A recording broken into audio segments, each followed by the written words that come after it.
Hi everyone, I wanted to make this short video about Academic Register. I wanted to start off with a Calvin and Hobbes cartoon since I love Calvin and Hobbes, and I think this cartoon also really captures what academic writing can be at its worst and some of why it gets a bad reputation. I used to hate writing assignments, but now I enjoy them. I realize that the purpose of writing is to inflate weak ideas, obscure poor reasoning, and inhibit clarity. With a little practice, writing can be an intimidating and impenetrable fog. Want to see my book report? The Dynamics of Inner Being and Monological Imperatives in Dick and Jane, a study in psychic transrelational gender modes.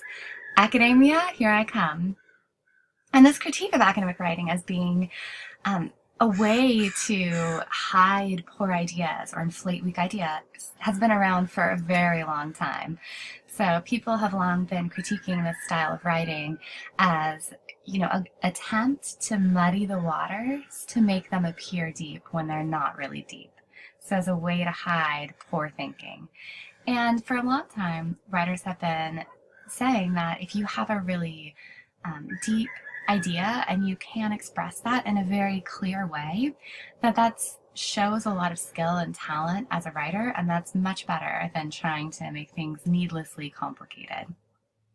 So that aside, I want to talk about Academic Register, which is really a set of conventions within language that govern the grammar, the word choice, and I want you to start noticing that academic writing has its own register, its own tone, its own style, its own conventions, the same way that business writing or legal writing or poetry or cookbooks all have their own register.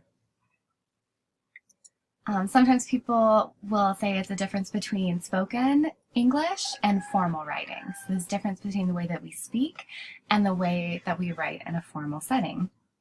And some of that can be off-putting because it can almost sound cold or impersonal or robotic. But I want you to keep in mind that it's also about joining a community and using language in a way where you fit into that community and are part of that community. So in order to join that conversation, you have to make adjustments to your word choice and tone and style.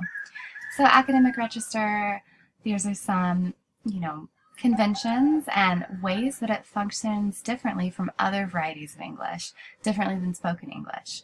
So avoiding contractions, regularly referring to source material, often using jargon of a field or really specific terminology, and what I want to talk about today, usually avoiding I language.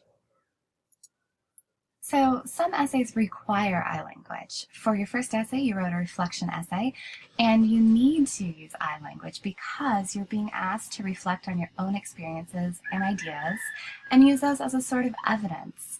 So definitely use I language for those style of essays. For this class, one of my goals is for you to adapt your voice depending on the audience and the genre that you're writing in. So I want you to make some choices about how you use I language for this next essay and try to avoid it for the most part.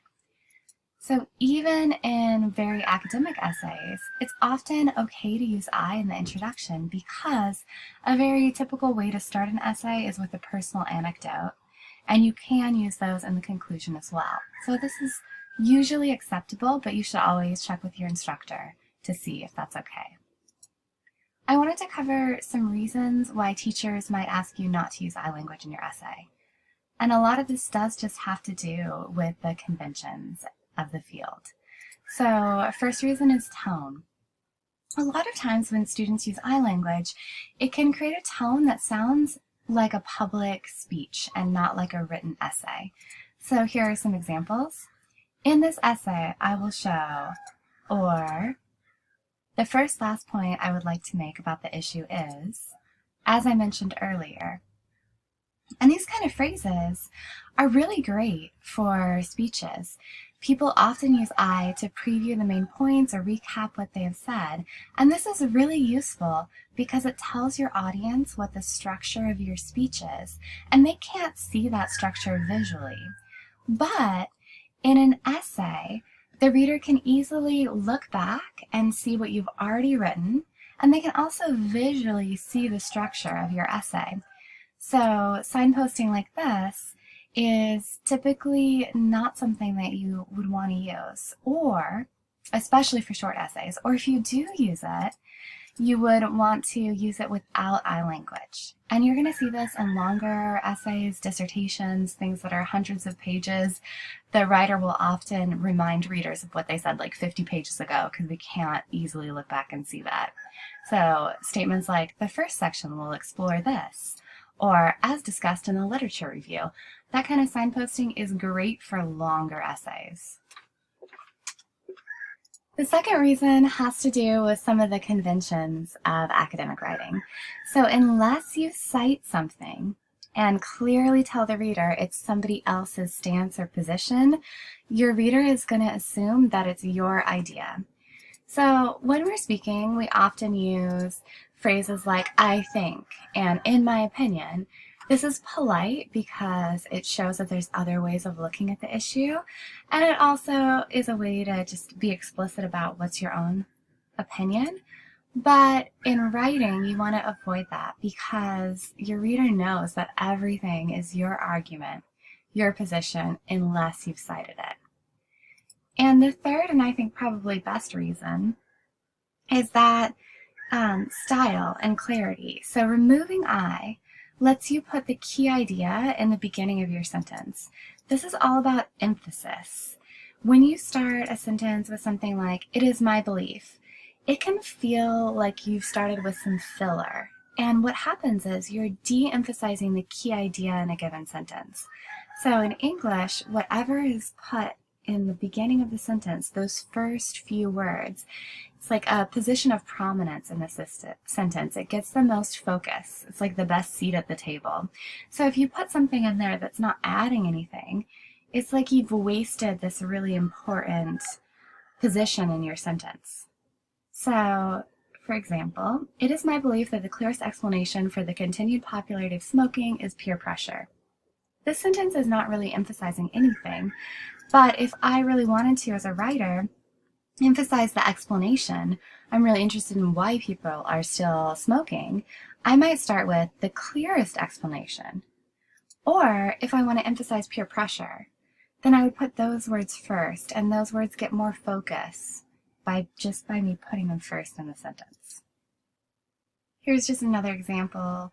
Maybe I'll make some choices as a writer. Maybe I want to emphasize science education, or maybe I want to emphasize the idea that more money is needed for science education to improve. So I want to talk a little bit about one way that teachers often like I in essays, and that is to contrast your ideas with the ideas of others. So often teachers will not mind if you say things like, although I agree with this author up to a point, I cannot accept his overall conclusion that. And here what you're doing is within the same sentence, you're contrasting your ideas with the ideas of writers and speakers. And often people are okay with that. Although I disagree with much of what X says, I fully endorse his final conclusion that. So you can do that. That's okay. But if you rewrite those sentences without the I, your essay will sound more formal, but it will also force you to be more specific and improve your clarity. So a statement like this, although I can agree with X up to a point, I cannot accept his overall conclusion that, it's okay, except you haven't really told your reader why you agree or why you cannot accept his overall conclusion. So by removing the I, you're forcing yourself to make some really clear statements, and it's going to improve the quality of your ideas. So if you just replace I agree with what is correct about that author's position, put that in there, be explicit. And then what's wrong with this conclusion? Is the conclusion problematic or unsound or hasty or overly general? So putting that in there adds a nice level of detail. So removing I forces you to be more specific. So for this class, you can use I for the analysis essay in your hook and conclusion, places where you include your own experiences, if you want to, optionally. and to contrast your ideas with other thinkers in the same sentence. But I'd like you to try to avoid using I for any other reason, and maybe even remove I for the second reason, just to create a more formal academic register and to play around with your tone. So the goal is not to lose your voice as a writer or to suppress it, but to think about how you can color within the academic lines and tailor your voice, still keep your voice, but tailor it to different assignments. One last piece of advice. Write in whatever voice you feel most comfortable in. So don't worry about using I or not using I at the earlier stages of the writing process, but something that you can edit for at the end. You don't want to be overly focused on small word choice decisions at the beginning because that can really inhibit your creativity or create some writer's block. So just edit for that at the end. Thanks for watching this video.